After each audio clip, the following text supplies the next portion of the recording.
Welcome to the Global WarWatch Network. Today we're looking into two really critical intelligence briefs that frankly demand your full attention. That's right. We're going to explore some hidden complexities and the significant implications for global security and also for information integrity. And our mission, as always, is to try and pull out the most vital insights from the source material we've gathered. Exactly. Giving you a clearer picture of what's really at stake here. So let's begin this exploration. Yeah, we've put together a fascinating and, well, sometimes pretty unsettling collection of information. It really paints a vivid picture of, modern geopolitical moves and also the cutting edge of digital security. And these aren't just abstract topics, are they? Not at all. They're deeply connected to how nations actually operate, how information gets controlled, and crucially, how our future, especially our digital future, is being shaped right now as we speak. Okay, so let's unpack this first brief. We're starting with a close look at the UK's legacy in Afghanistan, particularly focusing on transparency or maybe the lack of it surrounding a really catastrophic data breach. Right. But to really get the long game here, we do need to rewind a bit, back to the Cold War. Yeah, it's a story with threads stretching, really decades back, right up to today's headlines. Exactly. To grasp the origins of this long war in Afghanistan, we have to go back to the 1970s, specifically to the People's Democratic Party of Afghanistan, the PDPA, coming to power. Right. Now, this was a regime with an incredibly ambitious platform, especially for a poor, undeveloped country like Afghanistan was then, and particularly given the, conservative social structures dominating the region. Ambitious is almost an understatement, isn't it? Just Yeah. think about what they were proposing. Sweeping land reform, unprecedented emancipation for women, equal rights for all the different nationalities and ethnic groups in Afghanistan, plus these comprehensive development plans. Yeah, aiming to improve living standards right across the board. For its time and for that specific part of the world. This was profoundly bold, genuinely progressive stuff, challenging centuries of, well, traditional power structures. And what's really fascinating, or perhaps telling, is how the so-called international community reacted, far from welcoming a movement that promised modernization and social justice. You'd think they would, wouldn't you? You would think. But no, the new regime was swiftly denounced, and the main reason, its communist leadership. Ah, okay, so ideology trumps progress. It seems so. The U.S. government, under President Carter, along with allies like the Shah of Iran and Zia-ul-Haq's military dictatorship in Pakistan, they immediately launched this aggressive campaign. Its aim was to undermine the PDPA government. It wasn't really about the reforms themselves. It was all about the ideology, containing communism. So if you're thinking about, stated objectives versus actual ones in foreign policy, Yeah. this is a textbook example, isn't it? Yep. Instead of maybe supporting reforms that might genuinely help the Afghan people address these long-standing inequalities, the focus was entirely political, containing Soviet influence. Right. And the U.S. and its allies were actively supporting what the sources call reactionary forces inside Afghanistan. And these weren't proponents of progress or democracy, quite the opposite. Exactly. We're talking powerful landlords who hated the idea of land reform, traditional tribal chiefs whose authority was threatened by equal rights, and deeply conservative religious leaders who saw the PDPA's social changes as just an affront. And this support wasn't just, moral support. Oh, no, not passive at all. These forces were armed, assisted by the U.S. and its allies. They actively fostered an insurgency, and this severely hampered the new regime's ability to actually implement its reforms, to improve living standards. It created immense pressure. Which ultimately led them to ask for help from the Soviets. Precisely. That pressure led them to request military assistance from the Soviet Union in December 1979.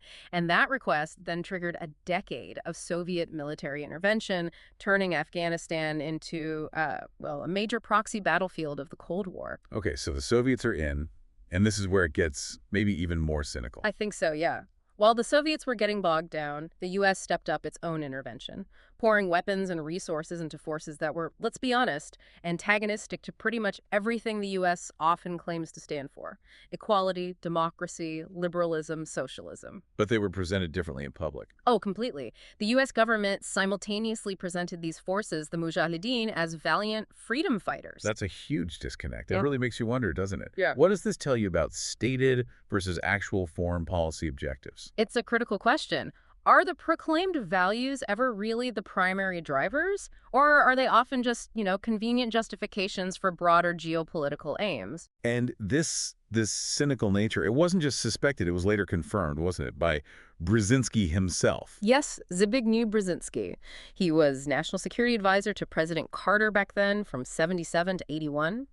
His revelations from a 1998 interview are, well, quite astonishing. They basically rewrite the standard historical narrative of the Soviet invasion. He didn't pull any punches, did he? Not at all. Brzezinski flat out revealed that the official story, that CIA aid to the Mujahideen only started after the Soviet invasion on December 24th, 1979 was, in his words, completely otherwise. So what was the real timeline? He stated that President Carter actually signed the first directive for secret aid to the opponents of the pro-Soviet regime in Kabul on July 3rd, 1979. July 3rd. Oh. That's nearly 6 months before the Soviets invaded. Exactly. It wasn't a reaction to the invasion. It was a preemptive move, and apparently designed to provoke it. He admitted that. Yeah. It was meant to provoke them. What's even more telling is what he said next. On that same day, July 3rd, Brzezinski wrote a note to President Carter. And in it, he explained that, in his opinion, this aid was, and I quote, going to induce a Soviet military intervention. He predicted it. He essentially outlined the plan to draw the Soviets in. Wow. And his feelings about this later? Any regrets about setting this trap? His response in that interview was chillingly direct. When asked if he regretted it, he said, "Regret what? That secret operation was an excellent idea." An excellent idea. Yes. He went on, "It had the effect of drawing the Russians into the Afghan trap, and you want me to regret it. The day that the Soviets officially crossed the border, I wrote to President Carter, essentially, we now have the opportunity of giving to the USSR its Vietnam War." He actually said that. Give them their Vietnam War, using Afghanistan as the bait. He literally called it an excellent idea, sacrificing Afghanistan essentially for a major Cold War strategic victory. That's pure realpolitik, isn't it? Practical goals over everything else. Absolutely. The immediate goal, weaken the Soviet Union, completely overshadowed any concern about the long-term fallout for Afghanistan, or, critically, the nature of the forces they were empowering. And this pattern, stated values versus geopolitical objectives, it's not just history. It helps us understand things happening now, doesn't it? It's a powerful lens. It helps explain why outcomes in global conflicts often diverge so wildly from the initial promises or justifications. And the consequences of that decision, arming those specific groups, were immense. The interviewer asked Brzezinski about that too, right? About supporting Islamic fundamentalism. Yes. Asked directly if he regretted supporting forces that, well, armed and advised future terrorists, contributing directly to the rise of groups that would later become a global threat. Hence response. Dismissive, almost contemptuous, really. He asked, rhetorically, what is more important in world history, the Taliban or the collapse of the Soviet Empire? Some agitated Muslims or the liberation of Central Europe and the end of the Cold War? Some agitated Muslims. Yeah. And when pressed further, asked if Islamic fundamentalism represents a world menace today. This was in 1998. Remember, he just dismissed it. Nonsense, he said. Which raises that huge question, one that echoes right through to today. What are the long-term consequences of prioritizing geopolitics over potential ideological threats? Brzezinski's view gives us a stark window into that mindset.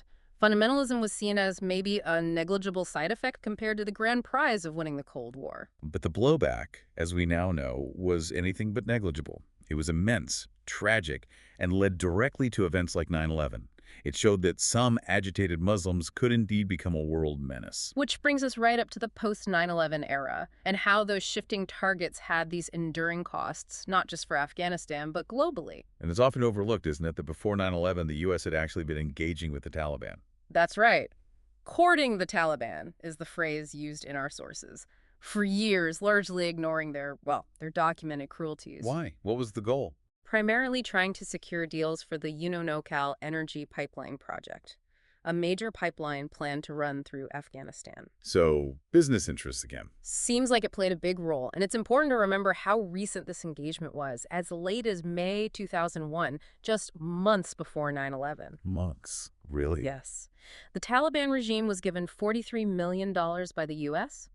Officially, it was a reward for controlling the poppy crop, a supposed counter-narcotics effort. While at the same time. While at the same time, according to the sources, the United States was turning a blind eye to what was happening in the terrorist training camps along the Pakistan border. So paying them for one thing while ignoring the terrorism training next door. It clearly showed how these former assets groups, once supported for strategic aims, had become completely unmanageable, leading directly to the horror of 9/11, a classic tragic case of blowback. Then 9/11 happens. Al-Qaeda is quickly identified. The public stance was about persuading the Taliban to hand over bin Laden. Right, that was the initial public message. But our sources indicate that other views were already operating inside the U.S. political establishment. The decision to actually oust the Taliban regime had apparently already been made. Regardless of whether bin Laden was handed over or not, the groundwork for a broader conflict was being laid even then. And it expanded very quickly beyond Afghanistan. Bush's axis of evil speech. Yeah, January 29th, 2002, targeting Iran, Iraq, and North Korea, lumping them together as sponsors of terror and seekers of WMDs. Which must have been a shock, especially to Iran. A significant shock. They had actually provided valuable intelligence to the U.S. in the weeks leading up to the Afghan war. They thought they were, in a way, allies against the Taliban. And this Axis idea wasn't just a spontaneous reaction to 9/11, was it? No, and this is something you might not know. It was essentially a popularization of policy that had been worked out before 9/11 within a think tank called the Project for a New American Century, or PNA. PNA, right? Influential group. Very. A lot of neoconservative politicians and intellectuals, many of whom ended up serving in the Bush administration, they had a clear stated aim to, and this is a quote, forcibly remake U.S. imperialism's hegemony by a series of regime-changing wars. Forcibly remake hegemony. Yes. And 9/11 simply provided the opportune moment, the justification to push this pre-existing agenda forward. And the push to target Iraq was almost immediate. Astonishingly immediate, according to U.S. journalist Bob Woodward's investigations. On the morning of September 12, 2001, the day after the attacks and without any evidence of who the hijackers were. The day after. Yes. Donald Rumsfeld, then Secretary of Defense, demanded that the U.S. attack Iraq. He told a cabinet meeting that Iraq should be, quote, a principal target of the first round of the war against terrorism. Wow. So the target was shifting away from al-Qaeda itself almost instantly. It appears so. And Iraq was only, quote, temporarily spared from that immediate assault because Colin Powell, Secretary of State at the time, persuaded Bush that, quote, public opinion had to be prepared before a move against Iraq is possible. So Afghanistan became the softer option. The first step while they prepared public opinion for Iraq. That seems to be the implication. What does this reveal about decision-making at the highest levels? It strongly suggests targets were chosen less by direct links to 9/11 and more by, well, pre-existing strategic agendas and calculations about public perception. And the attempt to nation build in Afghanistan itself that proved, well, difficult is an understatement. Futile, really. It ultimately collapsed. President Karzai, despite his history, struggled immensely. He had that reputation of just being the mayor of Kabul, couldn't really extend influence much beyond the capital. And couldn't distance himself from his brother's corruption issues either. Right. Foreign intervention just couldn't produce a stable, legitimate government. The occupying powers couldn't or wouldn't commit the forces needed to actually subdue an indigenous insurgency. An insurgency with vast experience fighting on their own terrain, fighting foreign invaders for generations. Exactly. The state-building efforts just boiled down to propping up this huge Afghan army and police force. Whose discipline, morale, effectiveness, it just couldn't match the Taliban-led forces, who often had local support, deep knowledge of the land. It was basically unsustainable from the start, a very costly lesson in the limits of trying to impose political order through military force. And this harsh reality, it was eventually acknowledged, wasn't it, by President Biden? Yes, finally. And somewhat surprisingly, given the decades of just a little more time talk. On April 14th, 2021, he stated quite plainly, we cannot continue the cycle of extending or expanding our military presence in Afghanistan, hoping to create ideal conditions for the withdrawal and expecting a different result, a clear break. And he doubled down on July 8th, announcing the withdrawal would be complete by August 31st, 2021. And his words then really resonated, I think, with a public weary of the long war. Yeah, he said, after 20 years, $1 trillion spent, 2,448 Americans killed, 20,722 more wounded, and untold thousands coming home with unseen trauma, I will not send another generation of Americans to war in Afghanistan with no reasonable expectancy of achieving a different outcome. It was a stark admission, almost brutal, acknowledging the futility, the immense human and financial toll without achieving the stated goals. And that human cost. Yeah. Just staggering when you look at the number. Truly staggering and often underreported. UNAMA, the UN mission in Afghanistan, reported over 5,000 civilian casualties in just the first 6 months of 2021. Almost 1,700 killed. Just horrific. And those are just the immediate, direct numbers. The Costs of War Project at Brown University estimates about 241,000 people killed directly in the Afghanistan and Pakistan war zone since 2001. Direct deaths only. Yes, direct deaths only. That doesn't include the countless more from disease, hunger, loss of access to basic necessities because of the conflict. It's a silent catastrophe. And the economic cost. Equally astronomical. Trillions for the U.S., an amount that's hard to even comprehend. And that doesn't count lifetime care for veterans, physical or mental trauma, or the interest on the debt used to finance it all. And for Britain. 457 deaths, over 10,000 casualties, and a total estimated cost of $22.2 billion for Operation Herrick. These aren't just numbers on a page. They represent resources, lives, opportunities lost, diverted from healthcare, education. Exactly. And the wider impact on veterans is also profound, a hidden cost that echoes for decades. Estimates suggest 3 to 6% of homeless people in Britain have an armed forces background. Veteran unemployment is higher than for non-veterans. PTSD rates are significant, especially for combat troops. And those figures probably only scratch the surface of the real challenges veterans face. Mental health, social reintegration. Burdens often borne silently by individuals, by families. And Afghanistan itself, left in a truly dire state. A profound humanitarian crisis. A UN plan from early 2021 described shocking escalating suffering, hunger, and danger. 18.4 million people needing humanitarian aid. That's half the population. Afghanistan now has the second highest number of people globally facing emergency food insecurity. Almost 1 in 2 children faced acute malnutrition in 2021, on the brink of starvation. It leads to impossible choices for families, doesn't it? Yeah. Unimaginable choices. Marrying off young daughters for dowries or just to have fewer mouths to feed. Sending young kids to work instead of school. And the healthcare system. Struggling. Barely functioning in many areas. Child immunization rates drop dramatically. Preventable diseases breaking out. And economically. Yeah. Decades lost. Essentially. Afghanistan's GDP was basically flat between 1970 and 2003, while other East Asian countries saw huge growth.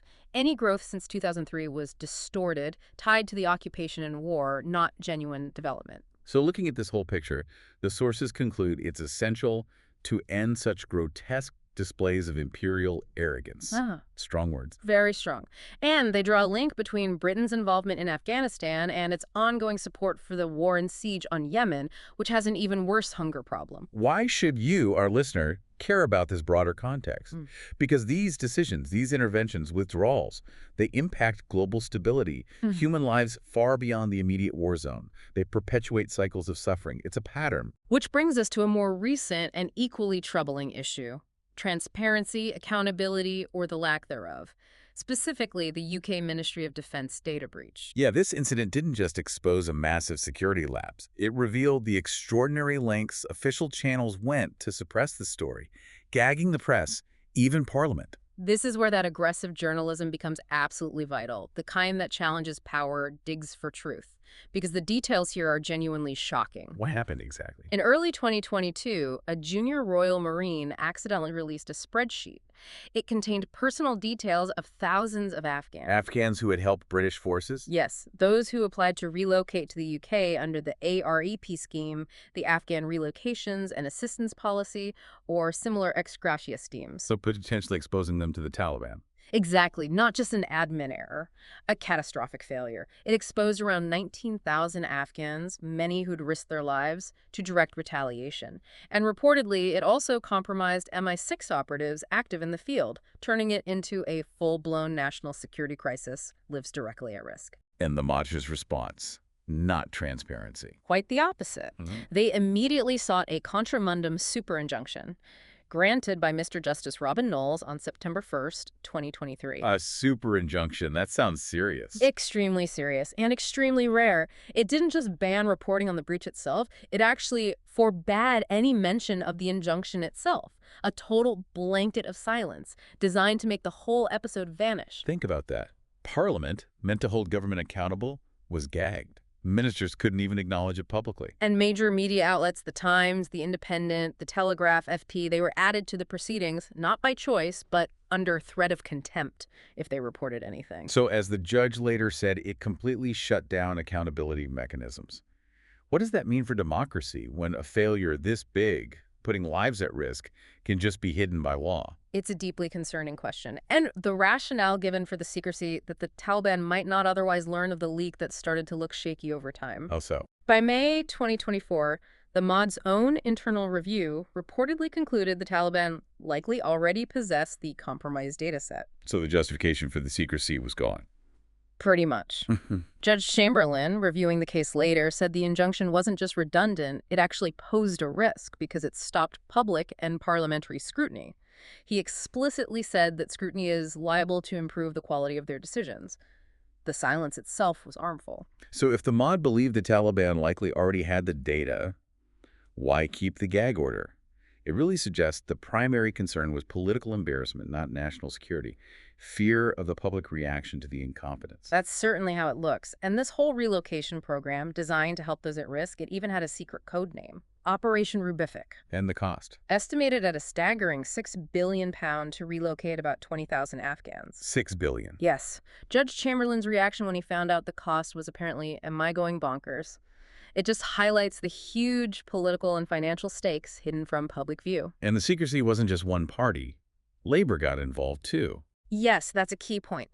Labor had initially been critical of conservative secrecy on these things, but once in government, they quietly applied to extend the gagging order for another year. Creating a kind of bipartisan consensus. Exactly, blurring the lines between genuine national security and political convenience, prioritizing political comfort over transparency.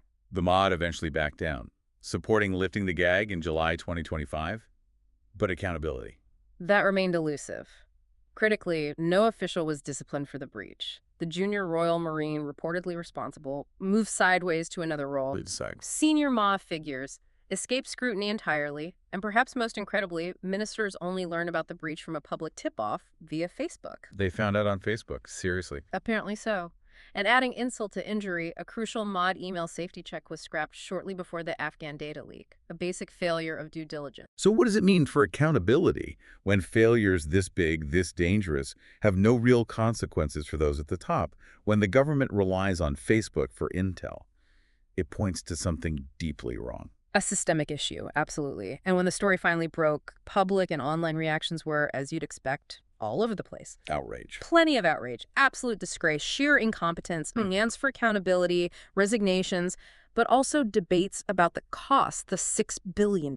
Was it worth it? And the moral obligation. Yes, huge emphasis on the moral obligation to those who helped British troops. Many argued the cost was irrelevant, it was about honor. Others raised concerns about social cohesion, potential crime from certain viewpoints. Accusations of lying, dishonorable actions against the government, too, for the leak and the cover-up. Definitely. And the real-world impact is ongoing. Over 665 Afghans have started legal action, seeking significant compensation for the danger and distress caused. Thousands more might join. Why do these reactions matter to you, the listener? They show the public grappling with the fallout, moral, financial, strategic. And the struggle for justice highlights the long shadow cast by this betrayal. It underscores the critical importance of government transparency. Okay, let's pivot now. From the frankly messy world of human intelligence failures, geopolitics, government secrecy, to something equally complex, maybe more abstract, but absolutely foundational for our future: quantum communication. Right. This isn't just about cool future tech. It's about a fundamental shift in how all secure communication might work, impacting everything from defense to your personal online privacy. It's a race, isn't it? Understanding it means understanding who might hold the keys to tomorrow's digital kingdom. Exactly. Our reliance on digital systems is just exploding. Smart grids, health data, finance, everything. And with that, cybersecurity threats are growing too. The big focus now is on a looming problem called Q-Day. Q-Day, what's that? That's the predicted moment when quantum computers become powerful enough to break our current classical encryption methods, the math that protects almost everything online today. And when is Q-Day expected? Experts generally expect it sometime before 2040. It's not really a question of if anymore, more when. Okay, but 2040 seems a way off.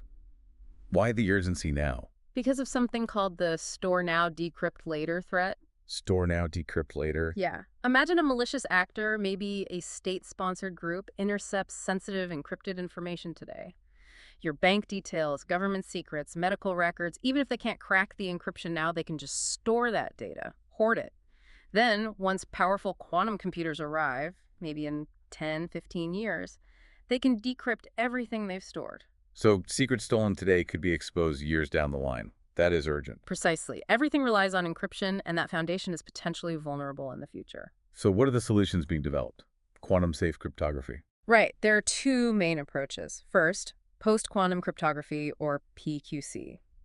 This uses new mathematical algorithms, new kinds of math problems, basically, designed to be resistant to attacks from both classical and quantum computers. And these are being standardized. Yes, some PQC algorithms have already been standardized by NIST in the US, which means they could potentially be rolled out relatively quickly, integrated into existing software and systems. Okay, so that's PQC. What's the other approach? The other is quantum key distribution, or QKD. And this is where things get really interesting because it works on completely different principles. Different how? Not just math. Exactly. Unlike PQC, which still relies on mathematical assumptions that theoretically might be broken by some future breakthrough QKD security, is based on the fundamental laws of quantum mechanics, physics itself. How does that work? It leverages principles like the Heisenberg uncertainty principle. Basically, the idea that observing a quantum state inevitably changes it. So, QKD allows two parties to generate a secret encryption key, knowing that any attempt by a third party to eavesdrop on the key exchange will disturb the quantum signals in a detectable way. So if someone tries to listen in. The sender and receiver immediately know the key has been compromised. It's like the communication channel itself alerts you to eavesdropping.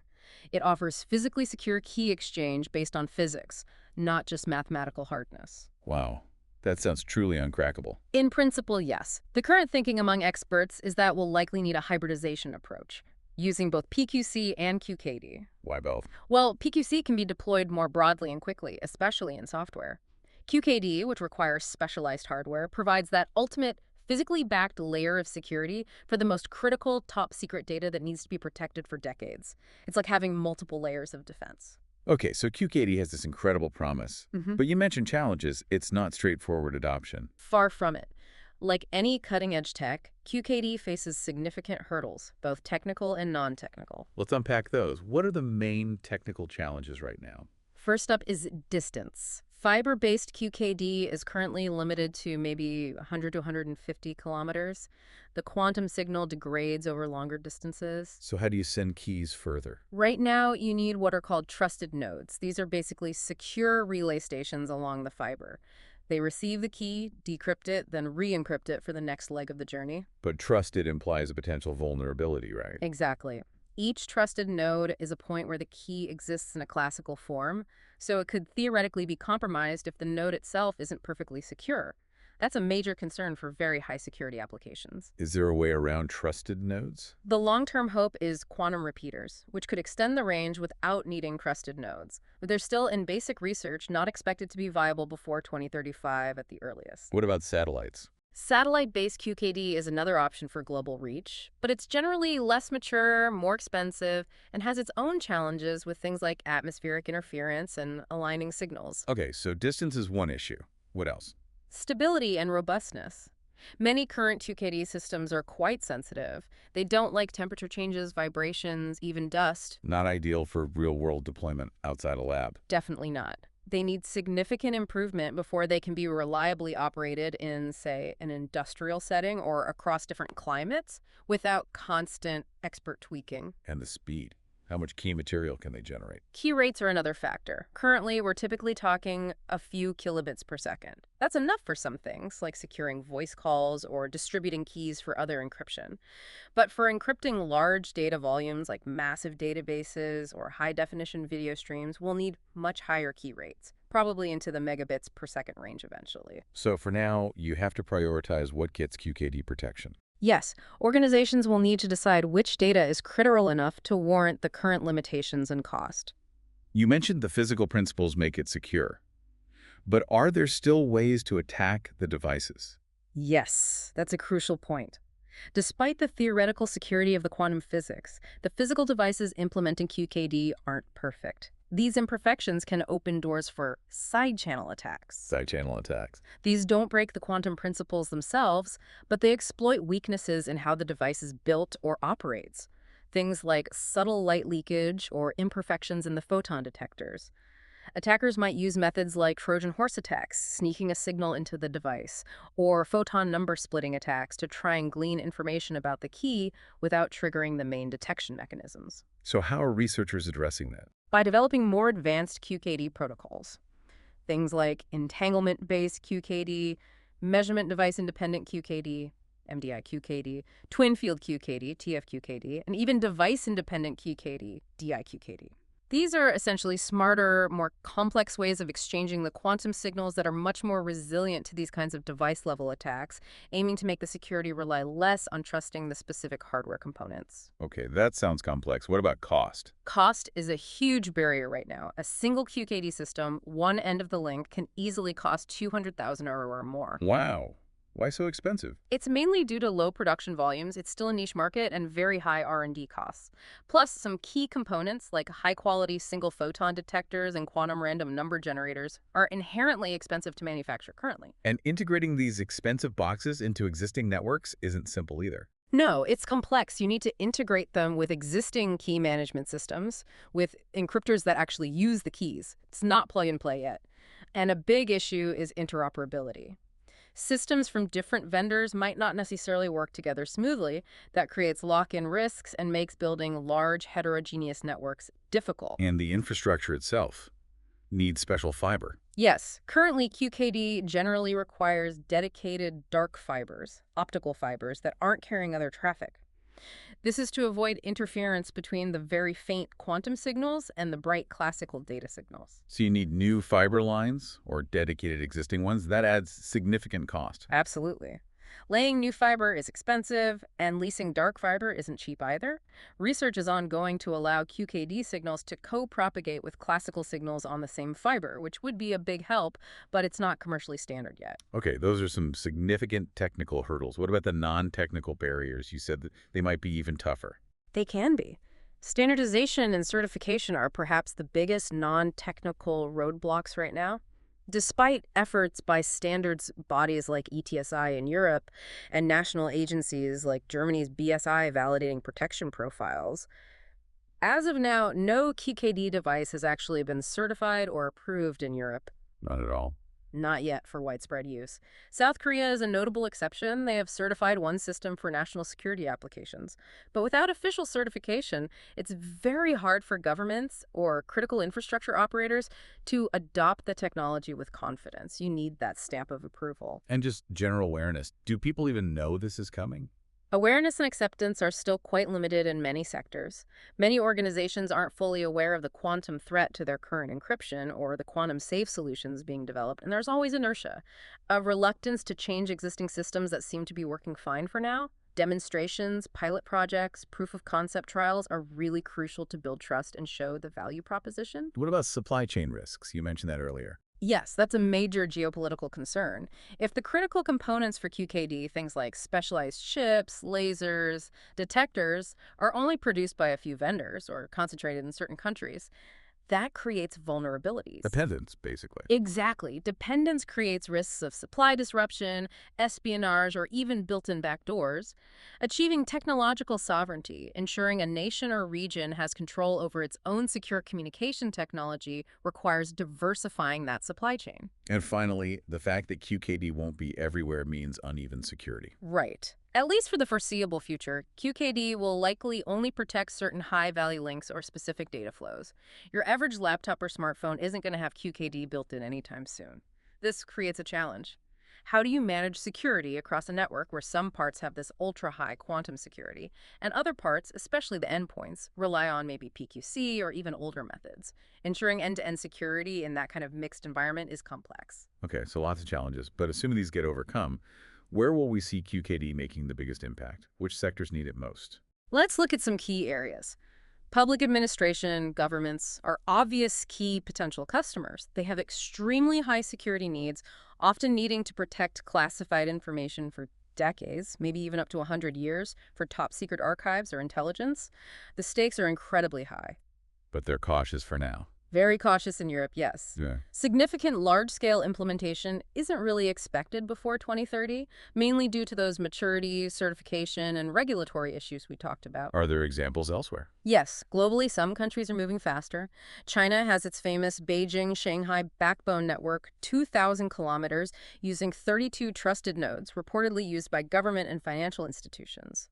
South Korea's SK Telecom has an 800-kilometer backbone connecting dozens of organizations, and significantly, it has achieved national security certification there. And Europe? Europe is focused on initiatives like EuroQCI, establishing national test beds in countries like Austria, Denmark, the Netherlands, testing the waters, building expertise, but slower on deployment compared to China or South Korea.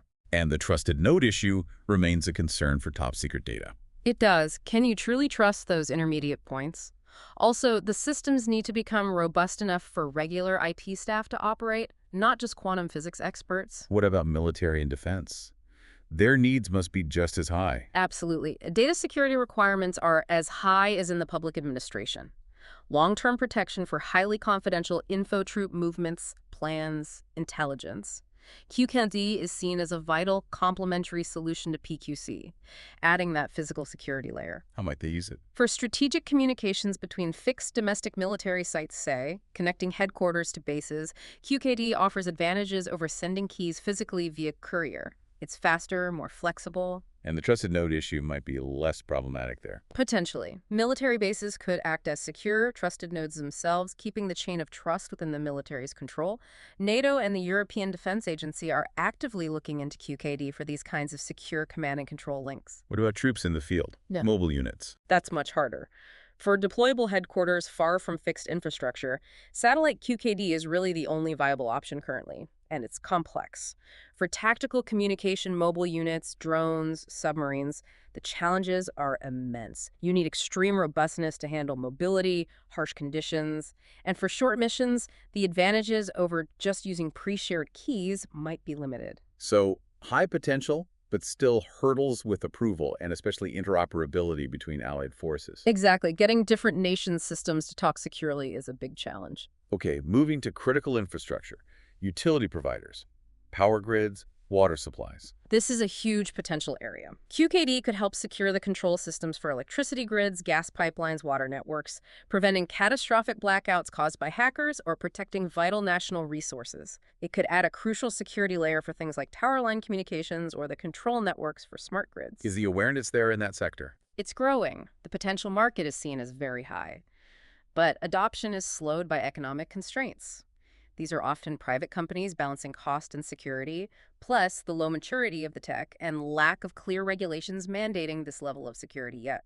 And the scale is vast. Thousands of devices needed. Yes, deploying across a national grid would be a massive undertaking. And the infrastructure is often exposed to the elements, demanding that high robustness we talked about.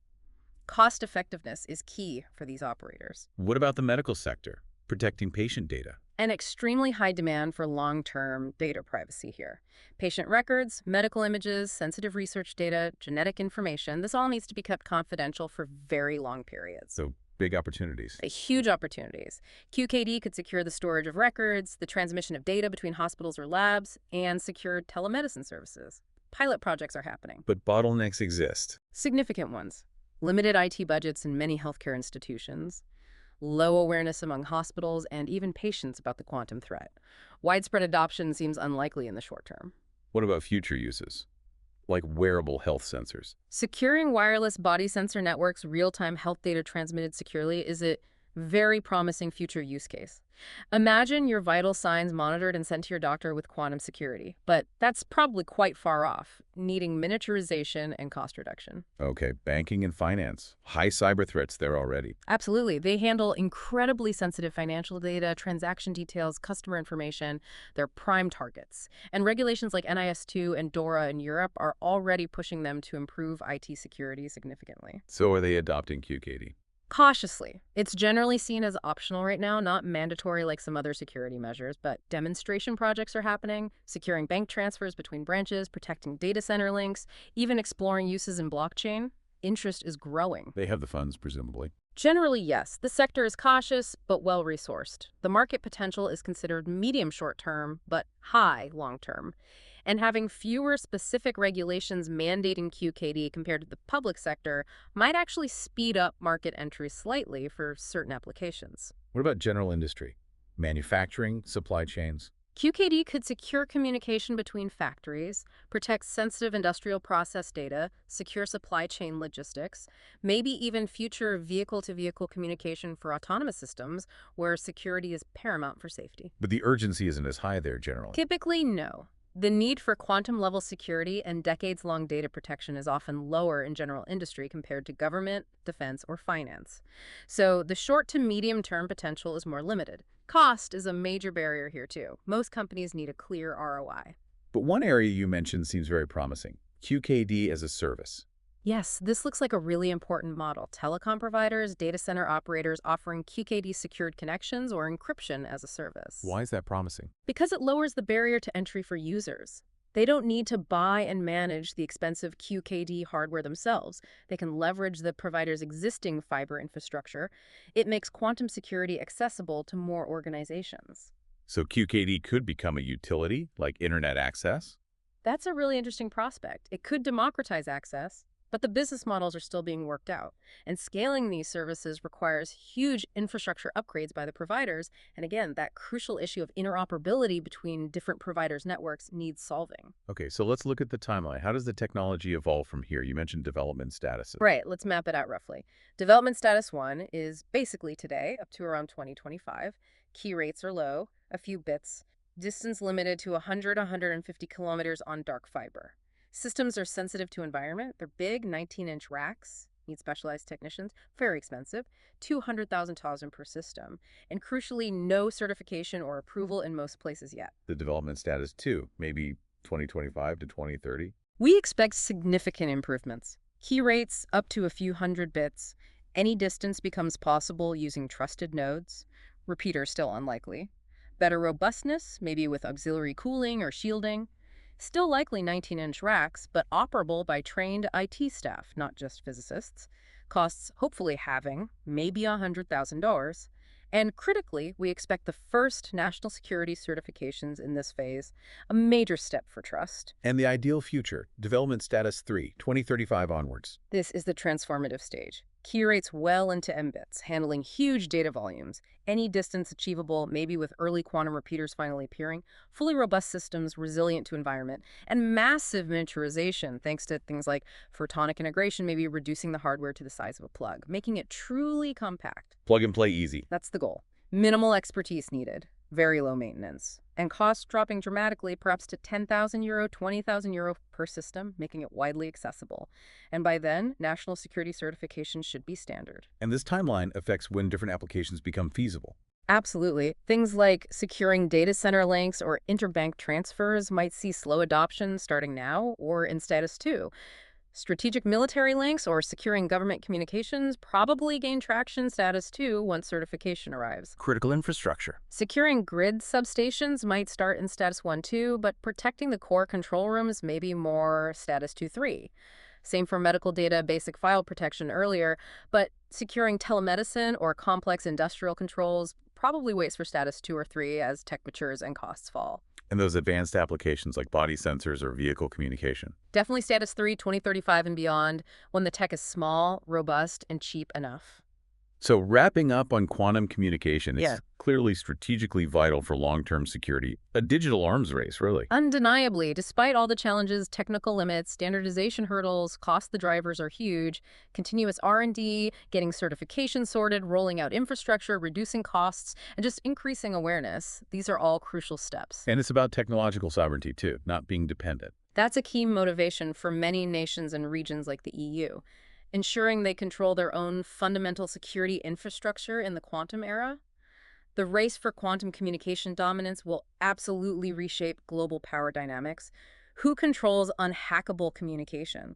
That's a massive question for the future. So, reflecting on everything we've discussed today, what does it all mean for you, our listener? We've unpacked some critical intelligence. From the hidden costs and betrayals in that long Afghanistan war, the shocking details of the MoD data breach cover-up. Right, through to the really intricate challenges, but also the immense promise of quantum communication for safeguarding our digital future. And these aren't separate issues, are they? They're deeply intertwined. National security, economic stability, the very integrity of information in our complex world. Understanding these layers, seeing the patterns, the connections, that's crucial to being truly informed about the forces shaping our world. This has been another exploration from the Global WarWatch Network. If you found this discussion valuable, please do like, share, and subscribe to the Global WarWatch Network wherever you get your content. And we really encourage you to share your thoughts in the comment section below. What stood out to you? What questions remain? You can also join us on social media. All the links you need are right there in the description. Your engagement, your questions, your shares, they genuinely help us continue to bring you these reports. Thank you for tuning in. Until next time, stay vigilant and stay informed.